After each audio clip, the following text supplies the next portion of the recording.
We haven't made this year's promo, so you saw a lot of the previous years when we were MIAC, and we were then IAC, and we are now NYIFF, the New York Indian Film Festival. But as I've said before, Sundance went through many iterations, and the New York Times has compared us to them and said they went through so many iterations and finally settled on Sundance. We finally settled on this, so this is our name now. The festival starts May 23rd. Opening night is a phenomenal movie called Chittagong. The closing night we can't reveal just yet because our closing night filmmaker is in a situation where, in courtesy to the other film festival, it'll all be revealed. It's all a big secret at the moment, so we can't tell you. But it's an amazing film. Our closing night is at Skirball. It's an absolutely fabulous film, and you will know about it in 2 days, actually, once it is, we're allowed to tell you the name. But the rest of the festival, we've got films from South Africa, from Australia, from Pakistan, from Sri Lanka, from Bangladesh, and of course from all over India, and then Tamil, Bengali, Marathi films. So please check our schedule. We've already got some films sold out, even though we've only been out there for about 2 weeks, I think. No, 1 week. Last week we went on sale. Also, we have industry panels, so please check our online things. And actually, most of you are members, so you probably get these emails. Check them out, buy your tickets. Thank you, ladies and gentlemen. Enjoy. Oh, before I forget, a huge, huge, huge thank you to Gitesh Pandya and Fox Searchlight for giving us this screening today. They have given us in the past Slumdog Millionaire, Namesake, Water, Bride and Prejudice, and several wonderful films. And then again in July, they're giving us Trishna. So Gitesh and Fox Searchlight, thank you. Have you done press interviews in England, Australia, or here? What kind of questions are sort of American British journalists asking you about your career and you being what you are from India? Well, they're all very interested to know how things are in India and what role I played with these cast members when they came to India, and what I'm experiencing now coming to the States or to London. So they all want to know what I've done and how I got the film and how it was working with these actors. You know, pretty much the same stuff, but. Did you feel at times that you were being a tour guide to some of these? I was a tour guide. I volunteered a whole lot of things where they go shopping, how to bargain, where to eat, because they would open the menu card and they didn't, they understood squat. So I had to, I was like the one who would order food, and after that they got used to it, and so even once when I went late for dinner, they waited for me, and only I ordered, and then they ate whatever, and that was really sweet. Where to go sightseeing. They ended up stitching suits because they thought it was cheaper in India. So all of those things I was telling you. Judy, I helped her put mehndi on her hand. I had my life. And Dave, tell us a little bit about him as an actor, how you guys both work together, and he unfortunately wasn't able to come for the New York premiere. But tell us about working with him. And he's done quite a few films now. Yeah. My favorite line is he's Jim Carrey on 500 Red Bulls. He's always making funny faces, and he's constantly entertaining us, and he's super energetic. If he turns up on set, everybody knows he's arrived because he's just so loud, and some sort of pandemonium is happening because he's around. And that's great because in a comedy film like this, you like that energy, and he's entertaining on and off set.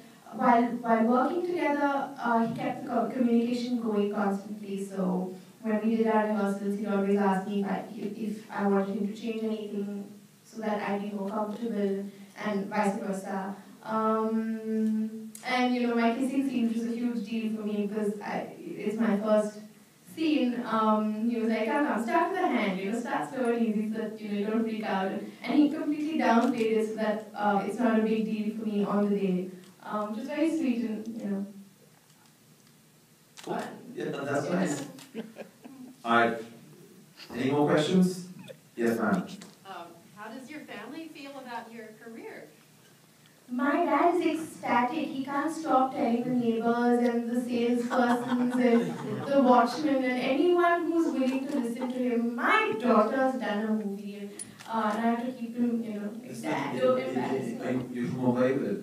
I'm from, Mumbai. They all moved to Mumbai, so it's very embarrassing. But I think that's how every parent is. You stand there proud of you, you sit there proud of you. It's like, that don't embarrass me, but it's really sweet. So he's calling me constantly, how's it living at the hotel, and how is the city, and what's happening at the premier, what are you wearing?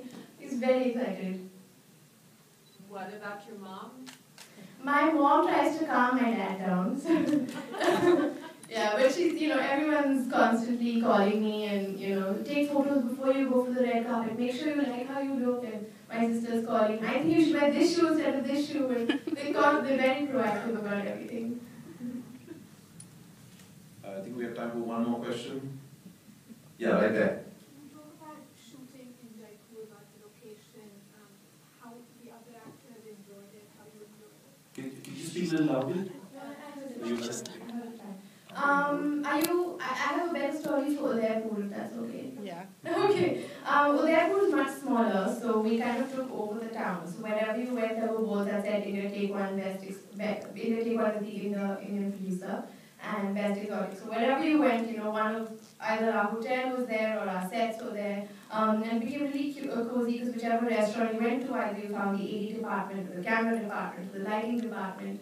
And it's also got this really beautiful lake, right? So and there are lots of lakeside restaurants. So it's stunning at night, and we all loved hanging out. And so it was really quite magical because it was us everywhere, and it was great fun because we took it over, right? And it's really pretty. So I think when we went to Jaipur, relatively, they were kind of not enjoying it as much as Udaipur because Udaipur was quieter and closer and cozier.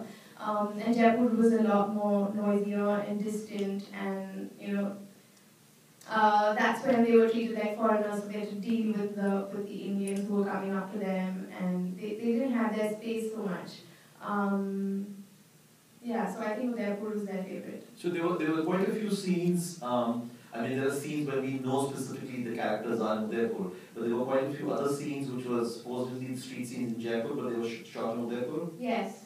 But I think largely it was the hotel that was in Udaipur. Oh, that hotel was in Udaipur, actually? Udaipur, yeah. Okay. An hour outside Udaipur. Okay. Hour and a half drive. A lot of the streets and everything is Jaipur, like the call center is Jaipur, the shopping that they do, the vendor, where Julie unsuccessfully bargains with the hawker, that's all Jaipur. Udaipur had, I think, the tuk-tuks and the hotel.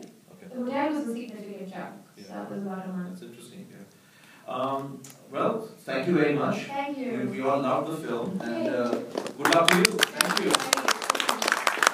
May 23rd to 27th, buy your tickets. And as I announced, this is hot off the press. We're showing Gangs of Wasseypur as a closing night film. So it's a real coup for our festival because it's coming straight from Cannes. But buy tickets, buy the festival pass. Thank you.